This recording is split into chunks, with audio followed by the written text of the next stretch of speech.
ద్రోణాచార్యుని అర్జునుడు చంపాడా, ధర్మరాజు అబద్ధం ఆడపోతే ఈయన వల్ల కాదు. కర్ణుడిని అర్జునుడు పూర్తిగా చంపగలిగాడా, రథం కృంగిపోయేటప్పుడు బాణం అయిపోతే కర్ణుడు ఇప్పుడు ఈ ప్రవచన సభలో కూడా ఉండేవాడు. కల్కి సినిమాలో లేడు, ఇక్కడ కూడా ఉంటాడు. ఎవరు చంపారండి? ఎలా చంపగలిగారండి? ఎవరు చంపారండి? ఇప్పుడు దుర్యోధనుడిని ఏమన్నా చంపగలిగారా? తొడ మీద కొట్టకపోతే వాడు ఎప్పటికీ ఉండేవాడు.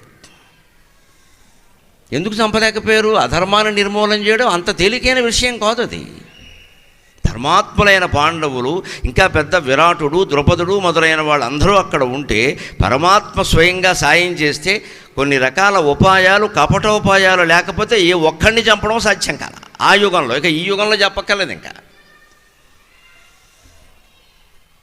అంచేతను ఎప్పుడూ సంసారమైనా సమాజమైనా సంగ్రామ విషయంలో మన సూత్రం ఒకటే: నీ అంతటి నువ్వు ఎవరితో దెబ్బలాట పెట్టుకోవలసి వస్తే తేల్చవలసింది ఏదో తేల్చుకో. దాంట్లో ఎక్కడ అహం అనేది పనికిరాదు, నేను చేస్తున్నాను అనేది పనికిరాదు.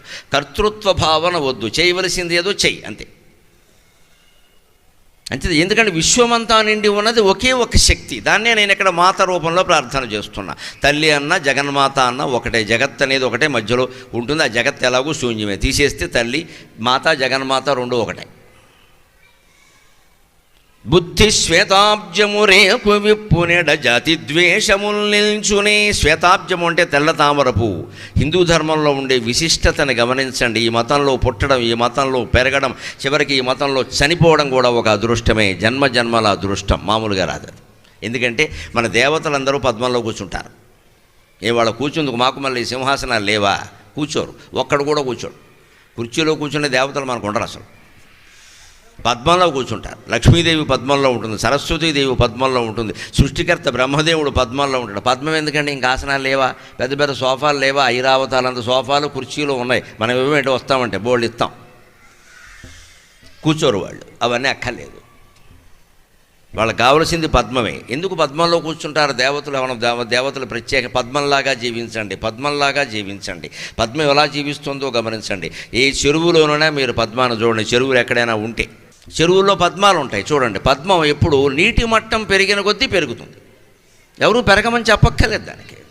నీటి మట్టం కొంచెం ఒక అంగుళం పెరిగింది అంటే పద్మం 2 అంగుళాలు పెరుగుతుంది.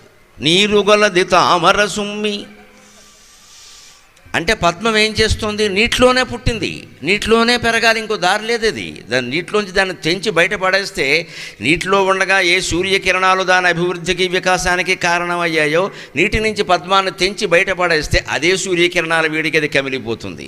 కమలం